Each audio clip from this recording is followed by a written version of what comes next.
आज की जो कहानी है, ये कहानी बहुत ही दुखद है और बहुत ही इमोशनल कहानी है।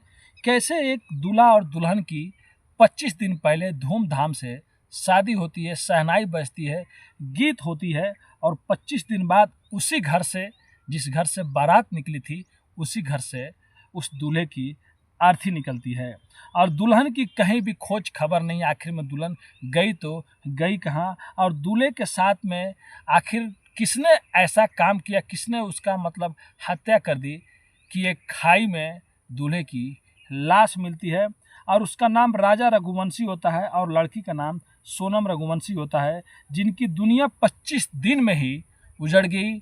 उनकी किसकी नज़र लग गई, किसके साथ में क्या उन लोग की दुश्मनी थी, ये तो अभी मालूम भी नहीं चला था और किसी को पता भी नहीं था कि कुछ अनहोनी हो जाएगा। लेकिन एक हंसता हुआ परिवार फिर से बिखर जाता है। तो चलिए पूरी कहानी को बताएंगे। राजा रघुवंशी की आखिर में लाश किस जगह पे मिली थी और कौन इनकी हत्याएं की थी, किस पे सबसे ज़्यादा शक है, और उनकी दुल्हन सोनम रघुवंशी कहाँ गई, कहाँ चली गई, उनके साथ में आखिर में क्या अनहोनी हो गया। नमस्ते, आदाब, सत श्री अकाल। आज की जो सच्ची घटना मैं आप लोग को सुनाने जा रहा हूँ, ये घटना सुनाने से पहले खुद मेरा दिल तड़प रहा है, खुद मेरा दिल मतलब अंदर से इमोशनल हो गया है कि कैसे कैसे दुनिया में लोग हैं। थोड़ा भी उन लोगों को रहम नहीं आया कि एक दूल्हा अपनी दुल्हन के साथ में कुछ पल बिताने के लिए, हनीमून मनाने के लिए किसी दूसरे राज्य में जाता है, वहाँ के होटल में ठहरता है, कुछ दिन वहाँ पर वो रुकना चाहता होगा और वहीं के कुछ कातिल या जो भी चीज़ आप लोग समझ लीजिए, वो लोग दुनिया उजाड़ देते हैं। और इधर घर वाले ये आस लिए बैठे हैं कि मेरा बेटा और मेरी बहू गई हैं तो वो लोग वापस आएंगी। यहाँ पे भी कुछ ऐसा कुछ होता है। 21 मई को राजा रघुवंशी, जो इंदौर के रहने वाले होते हैं, वो अपनी पत्नी सोनम रघुवंशी के साथ में हनीमून मनाने के लिए मेघालय जाते हैं। मेघालय की राजधानी जो शिलोंग होता है, वहीं पे जाते हैं। शिलोंग जाने के बाद जो राजा रघुवंशी होते हैं, एक होटल में चेकआउट करते हैं और उस होटल में वो एक दिन रुकते हैं। फिर 22 तारीख को उस होटल में से वो निकल जाते हैं और दूसरे होटल में चले जाते हैं। और दूसरे होटल में जाने के बाद 23 तारीख यानी 23 मई को जो सोनम रघुवंशी होती हैं, वो अपने सास से बात करती हैं और लगभग दोपहर का टाइम हुआ रहता है। उसके बाद जब घर वाले शाम के टाइम में फ़ोन लगा रहे होते हैं तो ना बेटे का फ़ोन लगता है ना बहू का फ़ोन लगता है, दोनों लोग का मोबाइल स्विच ऑफ हो जाता है। अब घर वाले परेशान हो जाते हैं कि आखिर में लोग गए तो गए क्या, कहाँ गए। फिर घर से भी खोज खबर होने लगता है, लेकिन कहीं भी राजा रघुवंशी और उनकी दुल्हन जो होती है सोनम रघुवंशी, इन लोग की खोज खबर नहीं मिलती है। तभी 2 जून आ जाता है। 2 जून को पुलिस को एक खबर जाती है कि एक खाई है, उसी में एक लाश पड़ी हुई है और ये किसकी है मालूम नहीं। पुलिस मौके पर जब पहुंचती है और तब पता चलता है ये कोई और नहीं, वो राजा रघुवंशी है, जिनका सामान भी नहीं है, कुछ भी उनके पास नहीं है, बस वहीं पे लाश पड़ी हुई है, एक खाई में गिरी हुई है। और मेघालय का जो ये शिलोंग रहता है, अब लोग यहाँ से चेरापूंजी चले गए होते हैं, यानी कि 22 मई को ये लोग चेरापूंजी चले जाते हैं, जो शायद बारिश वहाँ पे ज़्यादा आता है और पूरे भारत में नहीं, हर जगह से ज़्यादा वहाँ पर बारिश होती है, दूसरे नंबर पे आता है और खाई सब इलाका है। अब पुलिस को ये समझ में नहीं आ रहा था कि राजा रघुवंशी की किससे दुश्मनी थी, और राजा रघुवंशी का अगर यहाँ पे लाश मिला है तो सोनम रघुवंशी इनकी पत्नी जो है वो कहाँ पे है। अब पुलिस वहाँ से उठाती है और उनके भाई को, यानी कि उनके घर पे फ़ोन करती है। तो राजा रघुवंशी के भाई और सोनम रघुवंशी के भाई, ये लोग दोनों लोग वहाँ पे जाते हैं, शिलोंग जाते हैं मेघालय जाने के बाद। और उसके बाद जो राजा रघुवंशी के भाई रहते हैं वो पोस्टमार्टम कराते हैं, और पोस्टमार्टम होने के बाद जो खुलासे होते हैं, जो मतलब डॉक्टर लोग बताते हैं, वो लोग बताते हैं कि जो पेड़ काटने वाला मतलब जो हथियार रहता है, मतलब डाउट है कि शायद उसी से राजा रघुवंशी को मारा गया है। अब वो वहाँ से अपने भाई की लाश को अपने घर इंदौर लेके आते हैं, लेकिन इस बीच में उनके माता पिता किसी को भी मालूम नहीं रहता है कि राजा रघुवंशी इस दुनिया में नहीं है। जब घर पे लेके आते हैं तो सब लोगों को जब पता चलता है, उसके बाद सब लोगों को रो रो कर बुरा हाल हो जाता है कि जो इतने खुश थे, जिनकी इतनी धूमधाम से शादी हुई, आखिर में किसकी नज़र लग गई।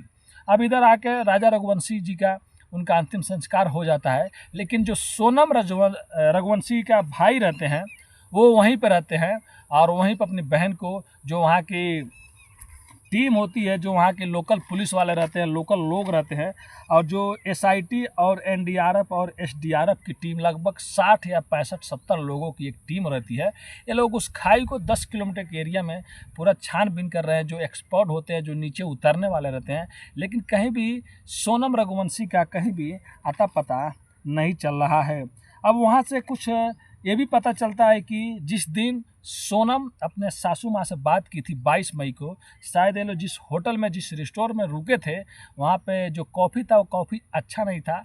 तो सोनम ये जो रघुवंशी थी, ये अपने सास से बोली भी, और बाद में पता चला कि वहाँ पर शायद कुछ झगड़ा वगड़ा भी हुआ होगा। अब पुलिस को तुरंत एक लीड मिलती है, पुलिस उस होटल में पहुँच जाती है, उस कैफ़े में पहुँच जाती है, और वहाँ पे जाके भी पूछती है कि शायद में यहाँ झगड़ा झंझट में बात आगे बढ़ गया होगा और इन लोग कुछ किया होगा। लेकिन वहाँ से भी इन लोगों को कोई सफलता नहीं मिलती है। अब बात यहाँ पे ये रहता है कि कैसे कोई मतलब यहाँ पे घूमने आया है, तो कैसे कोई और दुश्मन यहाँ पे तो आएगा नहीं, और हो ना हो जो भी होगा वो इधर का होगा। और जो ये राजा रघुवंशी और सोनम रघुवंशी रहते हैं, इन लोगों को मेघालय जाने का पहले प्लान नहीं होता है। मतलब इन लोग की शादी हुई रहती है 11 मई को, और 11 मई से पहले 3 महीना पहले लगभग इन दोनों का घर वाले मिल के एक दूसरे का मतलब अच्छे से जानने के बाद, इन दोनों को मिलाने के बाद, मतलब जान पहचान होने के बाद 3 महीने बाद राजा रघुवंशी और उनकी पत्नी सोनम रघुवंशी का शादी हुआ था। मतलब ये भी नहीं था कि चलो डायरेक्ट शादी हो गया था, सब कोई खुश था, और सब कोई मतलब एक ही कास्ट के लोग थे। सबसे पहले ये लोग ये सोच के रखे रहते हैं कि हम लोग को कश्मीर जाना है, और कश्मीर जाके हम लोग को हनीमून मनाना है। लेकिन 22 अप्रैल को जो पहलगाम में जो हमला होता है, जो आतंकवादी लोग हमला करते हैं और हमारे निर्दोष भाइयों लोगों को 26 लोगों को मार देते हैं, इसके वजह से ये प्लान इनके घर वाले चेंज कर देते हैं। बोलते हैं कि तुम लोगों को कश्मीर नहीं जाना है, जाना है तो तुम लोग कहीं और पे चले जाओ। फिर उसके बाद ये लोग मेघालय सोचते हैं, मेघालय जाएंगे, और उससे पहले हम लोग असम जाएंगे और वहाँ पे कामाख्या देवी जी का मंदिर है, उनके भी दर्शन करेंगे। तो ये लोग पहले वहाँ पे जाते हैं, फिर उसके बाद मेघालय का शिलोंग जाते हैं, फिर वहाँ से ये लोग चेरापूंजी चले जाते हैं, और चेरापूंजी से ही ये लोग गायब हो जाते हैं। और 2 तारीख को राजा रघुवंशी की लाश मिलती है। अब पुलिस की जितनी भी टीमें हैं सब वहाँ पे लगी है, और पुलिस खुद कह रही है जब तक सोनम रघुवंशी का मतलब कुछ पता नहीं चल जाता, सोनम रघुवंशी कहाँ तक है, तब तक ये ऑपरेशन ये चलता रहेगा। और हर दिन वहाँ के जो लोकल ग्रामीण है और पुलिस की जितनी भी टीमें अलग अलग बनाई गई हैं, सब कोई सोनम रघुवंशी को ढूंढ रहे हैं। अब पुलिस के सामने ये चुनौती है कि ये जो भी हुआ है ये मतलब पक्का मर्डर है। और जो राजा रघुवंशी के भाई हैं वो भी कहते हैं कि सपने में एक दिन बाद उनका भाई आए थे, और आने के बाद कह रहे थे कि मैं मरा नहीं, खुद से मुझे मारा गया है। और जो भी सामान थी उन लोगों को साथ में महंगे महंगे मतलब मोबाइल हो गया, जो भी चीज़ हो गया, वो कुछ भी वहाँ पे मिला नहीं है। और एक चीज़ है, ये मेघालय का आप लोग को मैं चीज़ बताने जा रहा हूँ। और इसी मेघालय में लगभग 8 मई को इसी मेघालय के अलग अलग ज़िले के जो डीएम होते हैं वो एक एडवाइजरी जारी किए रहते हैं। चेरापूंजी में लगभग 15 या 20 किलोमीटर पे ही इंटरनेशनल बॉर्डर पड़ता है, जो बांग्लादेश और भारत का बॉर्डर लगता है। वो लोग कहे रहते हैं, बोले रहते हैं, जो ईस्ट खासी के जो जिला के डीएम है वो 8 मई को ये भी कह रहते हैं, बोले रहते हैं कि देखो यहाँ पे बांग्लादेश से घुसपैठ भी हो सकता है, लूटपाट या क्राइम भी होने की मतलब नीयत के से लोग यहाँ पे आ सकते हैं। इसीलिए 8 मई से ही वहाँ पे नाइट कर्फ्यू लगा दिया गया था लगभग 2 महीने के लिए। और जब सोनम रघुवंशी और राजा रघुवंशी जब ये लोग मेघालय के उस जगह पे गए थे, उस टाइम भी नाइट कर्फ्यू लगा हुआ था।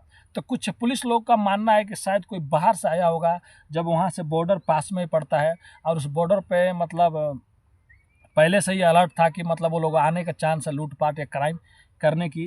तो एक तो इस तरह से भी जांच हो रहा है कि क्या कोई बाहर से आ सकता है कि नहीं आ सकता है।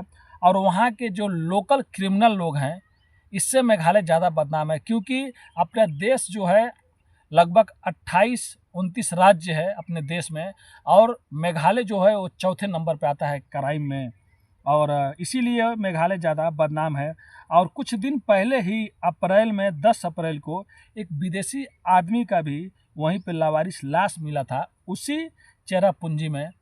और कहने वाले बताते हैं, और पुलिस के रिकॉर्ड में भी है, और वहाँ पे उसकी लाश अभी भी पड़ी हुई है, कि जो विदेशी आदमी था उसका कोई भी सामान वहाँ पे मिला नहीं था। मतलब जो भी छानबीन हुआ कुछ भी सामान नहीं मिला। और उसकी लाश मिलने के बाद एम्बेसी को भी खबर किया गया और एम्बेसी वाले भी आए, लेकिन आज तक उसकी लाश वहीं पे मुर्दा घर में पड़ा हुआ है। और एक लाश के बाजू में ही जो राजा रघुवंशी हैं उनके लाश के थोड़ा सा दूर पे ही एक रेन कोट मिलता है। रेन कोट डबल एक्सल का होता है, जैसे कि बड़ा आदमी, जो बूढ़ा आदमी नहीं होते बड़े बड़े, वो लोग पहनते हैं, थोड़ा लूजर लूजर टाइप का। ऐसे एक रेन कोट मिला है और उस पर भी खून के धब्बे हैं। तभी वो भी फॉरेंसिक टीम को दे दिया गया है कि ये चेक किया जाएगा कि ये राजा रघुवंशी का है, कि शायद वो लोग रेन कोट लिए होंगे, क्योंकि वहाँ पे बारिश ज़्यादा आती है। और वहाँ पे ये भी एक चीज़ है कि जो भी लोग जाते हैं टूरिस्टम, तो वहाँ पे बारिश आने की ज़्यादा संभावना रहती है, इसीलिए वो लोग रेन कोट वहाँ पे रेंट पे भी लेते हैं। तो क्या वो लोग रेंट पे लिए थे या खुद लिए थे, घर वालों को नहीं मालूम होगा, तो उसको भी फॉरेंसिक टीम के लिए भेज दिया गया है। और 2022 की पहलगाम घटना के बाद ये लोग सोचे थे कि हम लोग कश्मीर अब नहीं जाएंगे और मेघालय जाएंगे और अच्छे से अपनी ज़िंदगी के कुछ पल अकेले शांति से बिताएंगे, फिर वापस लौट के आ जाएंगे। लेकिन क्या खबर था, क्या मालूम था कि वहाँ पे जाके ये घटनाएं घट जाएगी और एक शादीशुदा एक परिवार, एक फैमिली उजड़ जाएगी। और ये जो मेघालय है वहाँ की एक और बात सबसे अजीब है, यहाँ पे 34 लाख ही आबादी है, ज़्यादा नहीं है, बस 34 लाख ही आबादी है। हमारे उत्तर प्रदेश में तो 25 करोड़ हम लोग हैं, लेकिन यहाँ पे बस 34 लाख ही आबादी है। और एक डेटा के अनुसार यहाँ पे 17 लाख पुरुष है, तो 17 लाख मतलब आधा आधा लेडीज़ और जेंट्स हैं। और पूरे इंडिया में 22 नंबर पे पॉपुलेशन में आता है और 34 लाख में 2014 में ये क्राइम में 2024 में क्राइम में चौथे नंबर पर था। आप सोच सकते हैं पूरे इंडिया में 2024 में क्राइम पे चौथे नंबर पे था ये। मतलब 1 2 3 10 20 नहीं, 22 नंबर पर पॉपुलेशन पे है, लेकिन क्राइम में चौथे नंबर पे है। तभी पुलिस बहुत अच्छी तरीके से जांच कर रही है और सोनम रघुवंशी जी का अच्छे से खोज खबर भी कर रही है। और भी जितने भी लोग थे लोकल वहाँ के, जो पुलिस है, सबको वहाँ का मतलब जो खाई है वहाँ का जो चेरापुंज है वहाँ पर भी मतलब क्या बोलते हैं, ढूंढा जा रहा है। हर खाई को कोना कोना देखा जा रहा है। और इन लोगों को किसी से दुश्मनी भी नहीं थी, क्योंकि राजा रघुवंशी भी जो अच्छे परिवार से थे, अच्छे घराने से थे, और सोनम रघुवंशी भी अच्छे घर से थी, अच्छे परिवार से थी। उनके घर वाले भी बिजनेस करने वाले थे और ये लोग इंदौर के ही रहने वाले थे। और काश अगर पहलगाम में वो घटना नहीं घटी होती तो शायद ये लोग भी कश्मीर गए होते और आज ये लोग बहुत अच्छे खासे से ज़िंदगी जी रहे होते हैं। तो कौन किसकी नज़र लग गई और इस जोड़े को कि ये हाल हो गया। और जो भी किया होगा कहीं पे भी होगा तो हमारी पुलिस बहुत अच्छी है, आज नहीं तो कल उन लोगों को ढूंढ ही लेगी और ढूंढ कर उन लोग को सज़ा ज़रूर देगी। लेकिन सबसे पहले फ़र्ज़ हमारा ये बनता है कि हम लोग को सही सलामत सोनम रघुवंशी जी को ढूंढना है। तो पुलिस वहाँ की ढूंढ रही है और बहुत जल्द से जल्द सोनम रघुवंशी जी को वहाँ से ढूंढ के लेके चली जाएगी। तो ये थी कहानी एक कपल की, जो शादी धूमधाम से होती है, सब कोई घर में खुशी से रहता है और हनीमून मनाने जाने वाले थे कश्मीर। लेकिन ये जो घटना घट गई तो वो लोग अपना घर वाले कहते हैं कि तुम लोग कश्मीर नहीं जाओ, तुम लोग मेघालय या कहीं और पे चले जाओ। तो वो लोग कामाख्या देवी मंदिर में भी जाते हैं, वहाँ पे वो लोग माथा टेकते हैं, वहाँ पर दर्शन करते हैं, फिर उसके बाद वो लोग मेघालय जाते हैं और ये घटना घट जाती है। तो ये घटना सुनाते सुनाते मेरा भी दिल यार अंदर से एकदम बोलते हैं ना कि रोने टाइप हो गया, ऐसा हो गया है कि यार कैसे कैसे लोग हैं, जल्लाद लोग हैं, जो थोड़ा भी उन लोग को तरस नहीं आया कुछ पैसे के लिए। मतलब वहाँ पर ढूंढा गया तो कुछ भी सामान सोनम का, रघुवंशी का या राजा रघुवंशी जी का कोई भी सामान नहीं मिला है। तो शायद जिसने भी किया होगा, पुलिस अपने अपने एंगल से पहलू से सोच रही है कि शायद ये पैसे उसे जेवर के लिए मतलब मर्डर किया गया होगा या कुछ और दुश्मनी होगा। अब तो राजा जो सोनम रघुवंशी मिलेंगे उसी दिन पता चलेगा। तो बस आज की कहानी में इतना ही दोस्तों। मैं ऊपर वाले से भी दुआ करता हूँ जल्दी से जल्दी सोनम रघुवंशी मिल जाए और जो भी कातिल है उनको भी पुलिस जल्द से जल्द पकड़ ले। तो फिर से भाई नेक्स्ट वीडियो में आप लोग को बताएंगे आखिर में क्या हुआ क्या नहीं हुआ।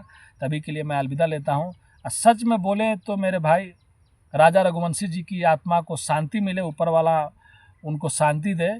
और लेकिन जिन्होंने भी एक गलत काम किया है पुलिस उनको कभी छोड़ेगी नहीं मेरे भाई, और मिलने के बाद उनको सज़ा ज़रूर मिलेगी। लेकिन उससे पहले आप लोग भी ऊपर वाले से दुआ कीजिए, प्रार्थना कीजिए कि सोनम रघुवंशी सही सलामत जल्द से जल्द मिल जाए। तो तो बस आज के लिए इतना ही। और हमारा मकसद ये कहानी सुनाने का, किसी का भी दिल दुखाना नहीं है मेरे भाई, बस आप लोगों को जागरूक करना अपनी कहानियों के माध्यम से।